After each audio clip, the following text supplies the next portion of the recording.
What's going on, guys? We're back once again with another American-Irish video. So I reacted to another video, guys. It was why the Irish were hated in America, and it actually blew up, guys. It only got like 100 views, but the amount of people that watched that video and the amount of comments I got, I was, very, very happy and surprised that people wanted to see an authentic Irish man. I know I'm wearing the American gear, but I'm actually, living in Ireland my whole life. Never moved from here from when I was like 5 years old, but it's cool to see an Irish guy like myself, how I would be treated in the USA today compared to back in the day. Because back in the day, guys, the Irish weren't liked. They had a sign, no blacks, no dogs, no Irish. The actual Irish people were so low class, they were actually under the dogs, guys. When it came to standard of people, right? It was just disgusting. But obviously today's a different story. They're loved by people. Everybody loves the Irish in America. This one is called Why Irish Hated the Irish. So this is off the History Channel. Make sure to drop a comment down below. We'll get you guys knowledge going. Even my Canadian girlfriend, guys, she is also Irish, and in Canada they were probably treated not that well when they first came to Canada as well, because Canada and North America are kind of the same sort of region. So I would imagine that anyone that got shipped over from Ireland to North America, including Canada, was probably not treated that well, guys. I would imagine. Today, Irish Americans are just considered Americans, but when they first came to the country as refugees, they were seen as an infestation, a plague. Here's why Americans hated, but now love, the Irish. It all started with potatoes, or lack thereof. By the mid-1840s, the average adult in Ireland ate over 10 pounds of potatoes per day. Holy crap, 10 pounds of potatoes per day. That's insane, guys. There's a lot of nutrition in potatoes. There's protein, there's potassium. Actually, a lot of people don't know the highest potassium food isn't banana. Potatoes have like 4 times the amount of potassium per potato. So I eat loads of potatoes to get my potassium up. Amazing potassium, and it's good for your heart, great for you. So amazing, guys. It's cool to see. Also, I want to talk about, we didn't just have a potato famine in the 1840s. Not a lot of Americans know. The British people had food in Dublin, in the capital. They just didn't distribute it around the rest of Ireland. They actually let the people die. It was a genocide of people. A lot of people don't understand that, guys. Alright? The British people, the Irish people, the rich people had all the food, but they let the poor people die. You know what I mean? Go figure, guys. They didn't have much of a choice. After centuries of oppressive British rule, most Irish lived in poverty. Yeah. Potatoes were easy to grow, packed with nutrition, and most important. I love that. Magnesium, guys. Magnesium. Vitamin C. A lot of vitamin C. Potassium. The most potassium-rich food in nature. You can't find anything that's higher. Fiber. Clean your guys out, man. It clean you out, bro. Importantly, cheap. But in 1845, a fungus began to eat its way through Ireland's precious crops. Damn, bro. The potato plant started to shrivel, and Ireland's British overlords didn't seem to care. Yeah, they didn't, guys. They had food right here, guys. Let me look, G. They had food right here in Dublin, guys, and they were actually producing a lot of food, enough to feed Ireland 2 or 3 times over, but they refused to give it to the people because we didn't have enough money for it.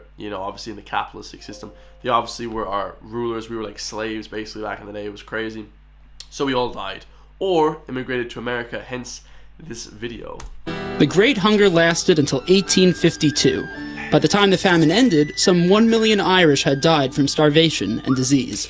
By 1855, nearly 2 million had fled, the majority of them to the United States. Yep. The Irish encountered much resistance in the U.S. for several reasons, including religion.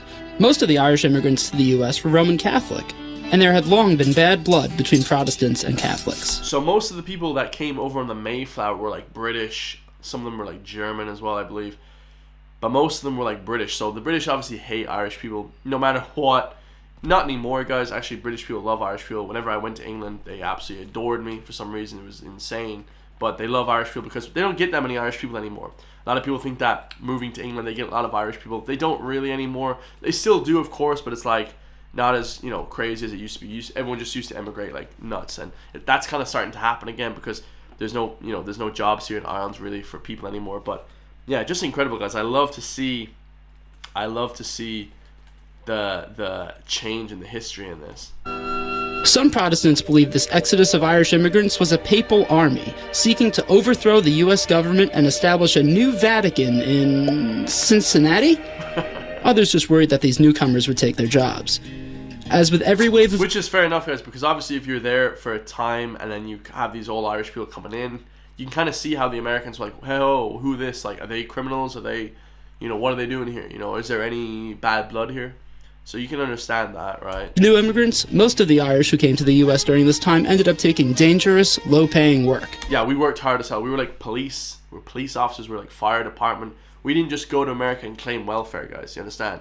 The difference between immigration nowadays and back then. Irish Catholics also brought their love of the drink. Hey! Irish-owned pubs Cheers, popped up boy. across the country, giving the new immigrants a foothold in the economy, but also leading to an ugly stereotype: the Irish as job-stealing, drunk cretins. Now, boys, that's not very nice, huh? Discrimination was rampant. Entire political parties sprung up to fight this perceived Irish menace. Members of the so-called American Party referred to themselves as know-nothings, because when questioned about their membership, they claimed to know nothing. But they had a very active agenda, and vowed to only elect native-born Americans. No, not them, just the non-Catholic whites. They also started violent riots and picked street fights in Irish Catholic neighborhoods. But after years of discrimination, the Irish fought back, not in the streets, but at the ballot box. Their sheer numbers gave them strength. They voted Irish Catholics into powerful political positions across major East Coast cities. Look at that guy. These two guys have amazing mustaches. Look at that, baby. You like those mustaches or what? Williams R. Grace. She ain't a fan of the mustaches, guys. Hugh O'Brien. That guy's the mayor of New York City. That's class. So we had an Irish mayor. We had an Irish mayor of Boston. That's class. Like, this guy the guy on the right looks a lot more Irish than the guy on the left. But the guy on the right is, yeah. At the same time, non-Irish Americans also started to come around to the whole Irish pub thing. And as the Irish moved up the social ladder, nativists, like the know-nothings, shifted their prejudices to the next wave of immigrants from China and Eastern Europe.